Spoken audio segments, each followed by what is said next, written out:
দর্শক, ভোটের প্রস্তুতি সম্পর্কে জানতে সরাসরি চলে যাচ্ছি রংপুরে, যেখানে রয়েছেন স্টাফ রিপোর্টার জুয়েল আহমেদ।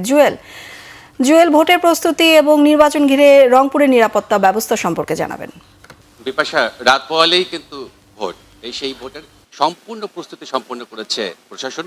এই মুহূর্তে রয়েছে রংপুর জেলা স্কুল মাঠে, সেখান থেকে ভোটের উপকরণ বিতরণ করা হবে। আপনাকে যদি আমি একটু দেখাই বিপাশা, আপনি দেখতে পাচ্ছেন যে পুরো মাঠ জুড়ে কিন্তু যারা নির্বাচনের দায়িত্ব পালন করবেন তারা এখানে উপস্থিত হয়েছেন। সেই সকাল 8:30টায় তারা এসেছেন।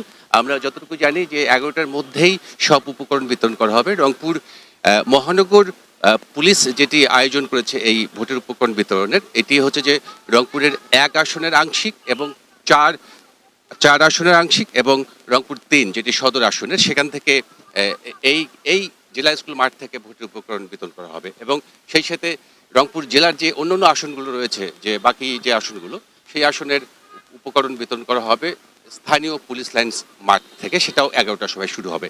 তো আমরা এখন পর্যন্ত দেখেছি আইন শৃঙ্খলা পরিস্থিতি সম্পূর্ণ একেবারেই মোটামুটি খুব শক্ত অবস্থানে রয়েছে। কোথাও কোনো ধরনের আমরা বিশৃঙ্খলার খবর পাইনি এবং প্রার্থীরাও কিন্তু তারাও বেশ আনন্দ উৎসব নিয়ে ভোটের প্রস্তুতি সম্পন্ন করেছে এবং তারাও তাদের দিক নির্দেশনা দিচ্ছেন তাদের নেতাকর্মীদেরকে। সুষ্ঠু নির্বাচন, ভোটারদেরকে কেন্দ্রমুখী করার যে বিষয়গুলো, সেই বিষয়গুলো নিয়ে আমরা দেখেছি জামায়াত, বিএনপি, জাতীয় পার্টি তারা কিন্তু কাজ করেছেন। এবং সেই আজকে এখানে যারা মাঠে রয়েছেন, সেই মাঠে যারা দায়িত্ব পালন করবেন আনসারি ভিডিপি কর্মকর্তারা, গ্রাম পুলিশ, চৌকিদার এবং পুলিশ, তাদের সাথে কথা, তাদের মধ্যেও যে একটি যে শক্ত অবস্থান, তারাও কিন্তু দৃঢ়তা নিয়ে আছেন যে কালকের ভোট ঐতিহাসিক ভোটে যাতে পরিণত হয়, কোনো ধরনের আইন শৃঙ্খলা অবনতি না হয়, সে তাদের কাছে যে অর্পিত দায়িত্ব দেওয়া হয়েছে সেই দায়িত্ব তারা পালন করবেন। এখানে অধিকাংশই যারা দায়িত্ব পালন করছেন তারা কিন্তু প্রথমবারের মতো দায়িত্ব পালন করছেন, তারা নতুন, এর আগে কখনো তারা কিন্তু ভোটের দায়িত্ব পালন করেননি।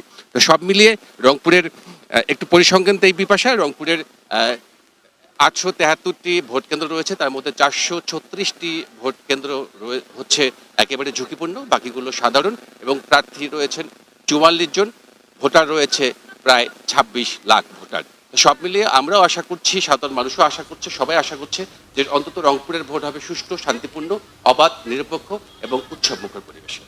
জুয়েল, ধন্যবাদ আপনাকে।